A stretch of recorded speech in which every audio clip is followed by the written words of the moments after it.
नारळी पौर्णिमा आणि रक्षाबंधन। तर नारळी पौर्णिमेला अशी प्रथा आहे कोळीवाड्यामध्ये आणि ग्रामीण भागामध्ये ती मुंबईला पण जोपासली जाते मोठ्या प्रमाणात। आता त्याला आपल्यामुळे आणि सोशल मीडियामुळे त्याला थोडं चांगलं रूप आलेलं, त्याच्यामुळे सगळीकडे नारळी पौर्णिमा उत्सव साजरे होत आहेत। त्याच पद्धतीने कल्याणमध्ये आगरी कोळी समाज उत्कर्ष मंडळ कल्याण यांनी 5 वर्षापूर्वी हे सुरू केलं होतं, परंतु त्याच्यानंतर मध्ये गॅप पडले, 2 वर्ष कोरोनामध्ये गेले।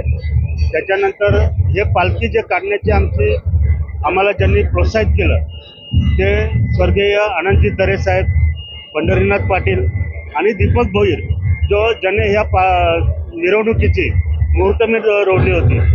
हे या 3 वर्षाच्या काळामध्ये मृत्यू पावल्यामुळे मंडळाने असा निर्णय घेतला की आपण ती हे काढू नये। यावर्षी मंडळाच्या लोकांनी ठरवलं की बाबा आपण सगळीकडे नारळी पौर्णिमेच्या मिरवणुका चालू आहेत, अटालीला चालू आहे, वडवडीला चालू आहे, मांड्याला चालू आहे, मौण्याला चालू आहे। तसेच आता ही सर्व कल्याणच्या परिसरातील एक मोठं मंडळ आहे आणि त्या मंडळाच्या वतीने सुद्धा यावर्षी ही मिरवणूक काढण्यात आली। कारण समाजातील लोक सातत्याने विचारत असतात की आपली पुन्हा रॅली कधी सुरू होणार, मिरवणूक पुन्हा कधी सुरू होणार। त्या हिशोबाने सर्व लोकांच्या मागणीनुसार या वर्षीपासून रॅली पूर्णपणे मिरवणूक ही चालू केलेली आहे। ही दरवर्षी आता ही मिरवणूक चालू राहील।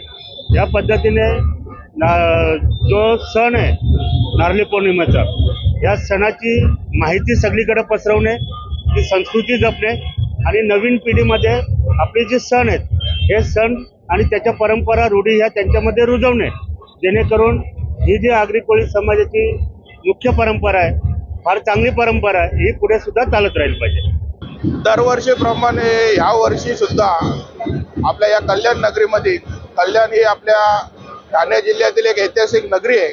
इथे नारळी पौर्णिमेचा कार्यक्रम मोठ्या उत्साहाने आपल्या शिवाजी चौकामध्ये साजरा होत आहे।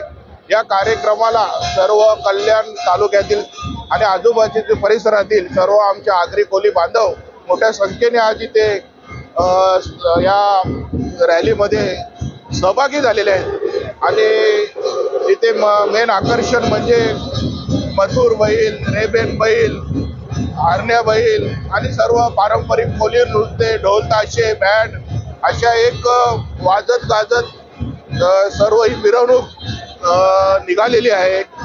आणि मी सर्व या आगरी कोळी बांधवांना नारळी पौर्णिमेच्या खूप खूप शुभेच्छा देईन। कोणार्क, अपना शहर अपनी बातें।